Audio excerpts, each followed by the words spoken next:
গণতান্ত্রিক ব্যবস্থাকে ফিরিয়ে আনতে সব দলকেই নির্বাচনে অংশ নেওয়ার আহ্বান মির্জা ফখরুলের। ফ্যাসিস্টের আমলে বিএনপির ৬০ লাখ কর্মীকে মিথ্যা মামলা দেওয়া হয়েছে।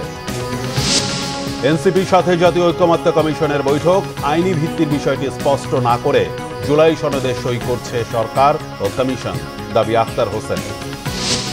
শাহজালাল বিমানবন্দরে কার্গো ভিলেজে অগ্নিকাণ্ডের ঘটনা তদন্তে চীন সহ ৪ দেশের বিশেষজ্ঞ আনা হচ্ছে, জানালেন স্বরাষ্ট্র উপদেষ্টা। আইন শৃঙ্খলা বাহিনীর কাছে গোলকধাঁধায় পরিণত মোহাম্মদপুর জেনেভা ক্যাম্প, ধরাছোঁয়ার বাইরে বিশাল মাদক ব্যবসা, চলছে গ্রেফতার আর জামিনের খেলা। দেখছিলেন ক্রাউন সিমেন্ট সংবাদ শিরোনাম, এবার বিস্তারিত। ছোটখাটো সমস্যা দূরে রেখে গণতান্ত্রিক ব্যবস্থাকে সমুন্নত রাখতে সব রাজনৈতিক দলকে আগামী জাতীয় নির্বাচনে অংশ নেওয়ার আহ্বান জানিয়েছেন বিএনপি মহাসচিব মির্জা ফখরুল ইসলাম আলমগীর। শনিবার দুপুরে রাজধানীর শিল্পকলা একাডেমিতে নয়া দিগন্তের প্রতিষ্ঠাবার্ষিকী অনুষ্ঠানে এই আহ্বান জানান তিনি। মূল যে সংস্কারগুলো প্রয়োজন ছিল সেই সংস্কারগুলো শহীদ প্রেসিডেন্ট জিয়া রহমান শুরু করেছিলেন। পরবর্তীকালে দেশনেত্রী বেগম খালেদা জিয়া তারই ধারাবাহিকতা সামনের দিকে এগিয়ে নিয়ে গিয়েছেন। ২৬-এর ফেব্রুয়ারি মাসের মধ্যে নির্বাচন হবে। আমরা আশা করছি এর মধ্যে সংস্কার যে সমস্ত সবাই রাজনৈতিক দলগুলো একমত হয়েছে, সনদ স্বাক্ষর করেছেন এবং আশা করি আমরা যে এই বিষয়গুলো নিষ্পত্তি হয়ে গেছে ইতিমধ্যে, সঠিক সময়ে নির্বাচন অনুষ্ঠিত হবে। কিন্তু আমরা মনে করি একটি এই সকলের কাছে গ্রহণযোগ্য একটি নির্বাচনের মধ্য দিয়েই আমরা কিন্তু একটা গণতান্ত্রিক ব্যবস্থাতে ফিরে যাওয়ার সুযোগ পাব। জাতীয় নাগরিক পার্টি এনসিপির সদস্য সচিব আখতার হোসেন বলেছেন, জুলাই সনদ বাস্তবায়নের আদেশের খসড়া জাতির কাছে উপস্থাপন করতে হবে। সেটি পুরোপুরি পর্যবেক্ষণ করে তারা জুলাই সনদে স্বাক্ষর করবেন। জুলাই জাতীয় সনদ বাস্তবায়নের পদ্ধতি সম্পর্কে বিস্তারিত জানতে জাতীয় ঐকমত্য কমিশনের সাথে বৈঠকে বসেছে এনসিপি।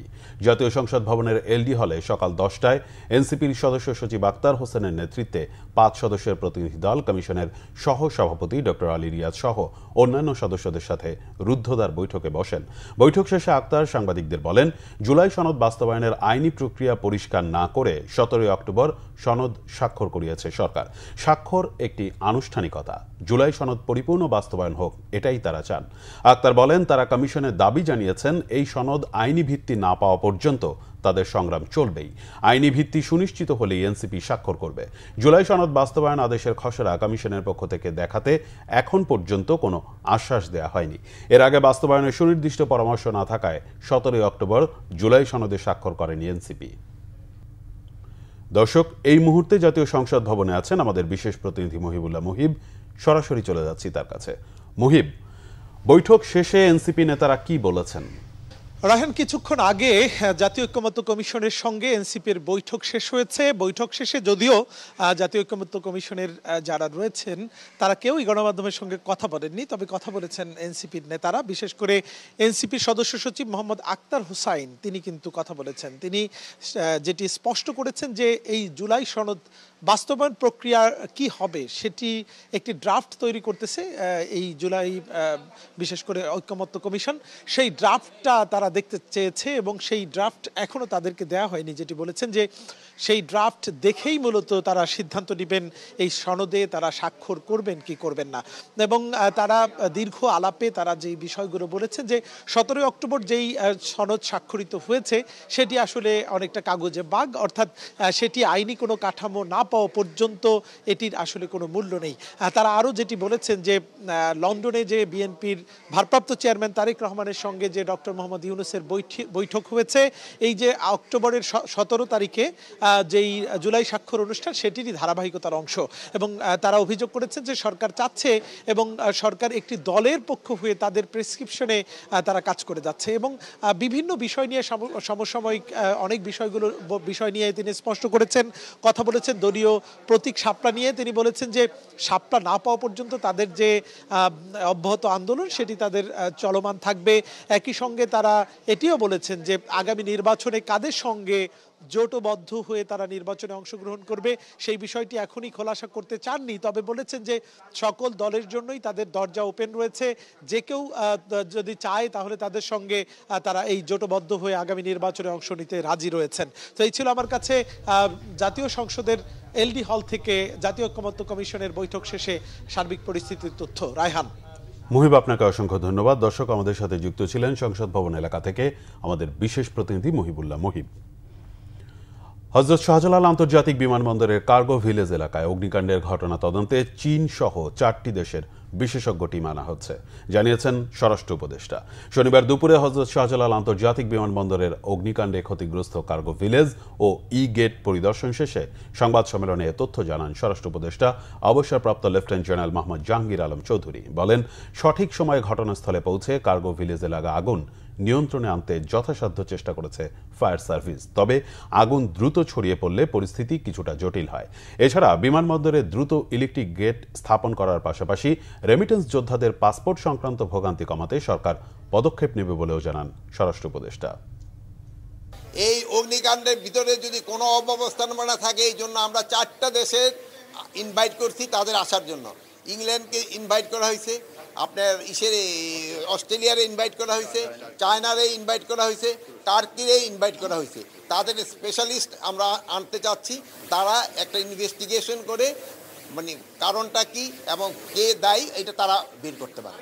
রাজধানীর মোহাম্মদপুর জেনেভা ক্যাম্প আইনশৃঙ্খলা বাহিনীর কাছে হয়ে উঠেছে এক গোলকধাঁধা, যেখানে প্রতিদিন বিক্রি হয় কোটি টাকার মাদক, অথচ অভিযানে মেলে নামমাত্র সামান্য কিছু। বিভিন্ন সময় অভিযানে মাদক কারবারিদের গ্রেফতার করা হলেও ফের জামিনে বেরিয়ে পড়ে তারা। এ নিয়ে স্থানীয়দের মধ্যে রয়েছে ব্যাপক ক্ষোভ।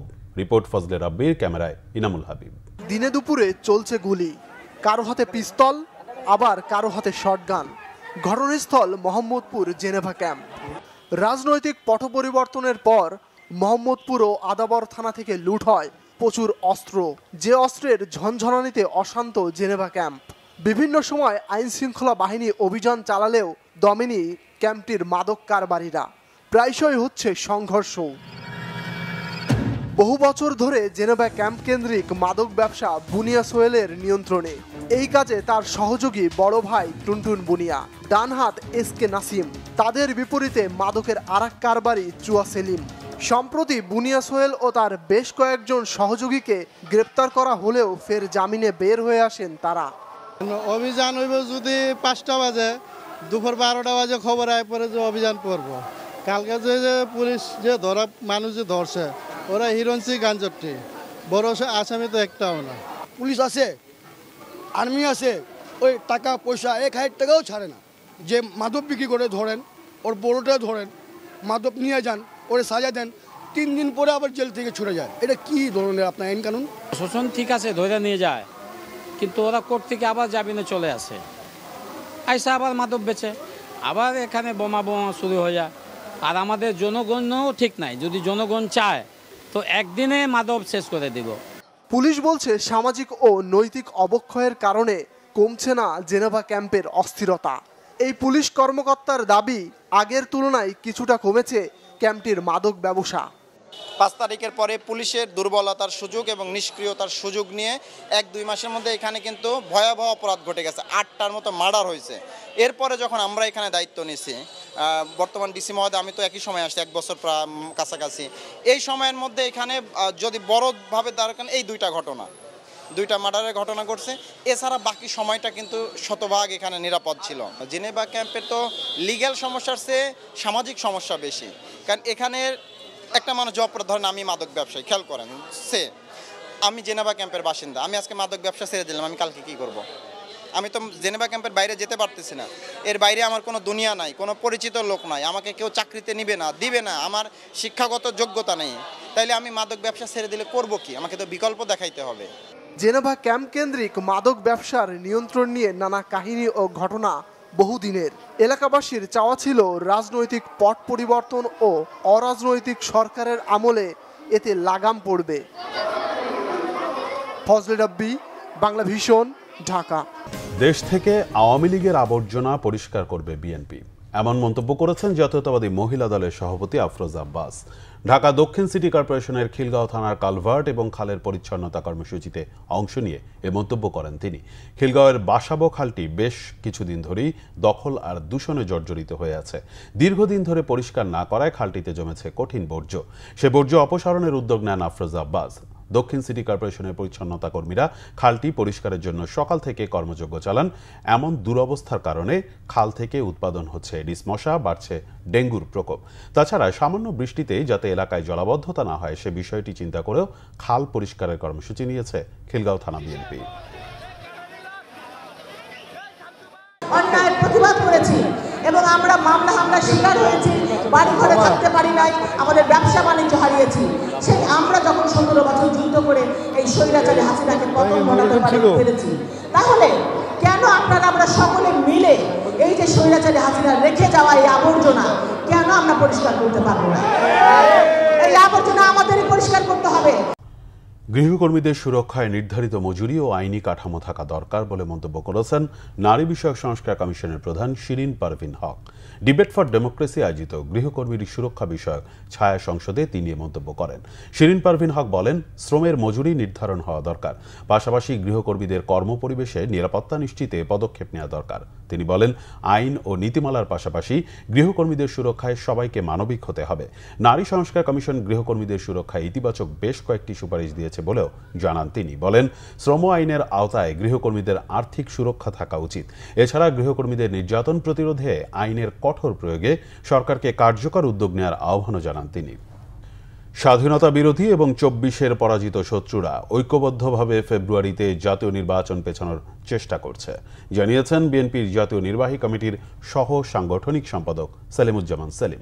গোপালগঞ্জের কাশিয়ানী উপজেলার মহেশপুর ইউনিয়নের যুব দলের কর্মী সভায় প্রধান অতিথির বক্তব্যে তিনি একথা বলেন। সেলিমুজ্জামান বলেন, যারা 71 সালে স্বাধীনতার বিরোধিতা করেছিল তারা আজও বাংলাদেশের বিরোধিতা করছে। তাদের থেকে জাতি ভালো কিছু আশা করতে পারে না। উপস্থিত ছিলেন যুবদলের কেন্দ্রীয় সাবেক সহ সাহিত্য বিষয়ক সম্পাদক মাহমুদুল হাসান বাপ্পি, উপজেলা বিএনপির সভাপতি মোহাম্মদ মুস্তফা মোল্লা, সাধারণ সম্পাদক শেখ মোহাম্মদ সেলিম সহ স্থানীয় বিএনপির অঙ্গ সহযোগী সংগঠনের নেতাকর্মীরা। সংবাদ শেষ করব ক্রাউন সিমেন্ট শিরোনামগুলো আরেকবার জানিয়ে। গণতান্ত্রিক ব্যবস্থাকে ফিরিয়ে আনতে সব দলকেই নির্বাচনে অংশ নেওয়ার আহ্বান মির্জা ফখরুলের। ফ্যাসিস্টের আমলে বিএনপির 60 লাখ কর্মীকে মিথ্যা মামলা দেওয়া হয়েছে। এনসিপির সাথে জাতীয় ঐকমত্য কমিশনের বৈঠক, আইনি ভিত্তির বিষয়টি স্পষ্ট না করে জুলাই সনদে সই করেছে সরকার ও কমিশন, দাবি আক্তার হোসেনের। শাহজালাল বিমানবন্দরের কার্গো ভিলেজে অগ্নিকাণ্ডের ঘটনা তদন্তে চীন সহ 4 দেশের বিশেষজ্ঞ আনা হচ্ছে, জানালেন স্বরাষ্ট্র উপদেষ্টা।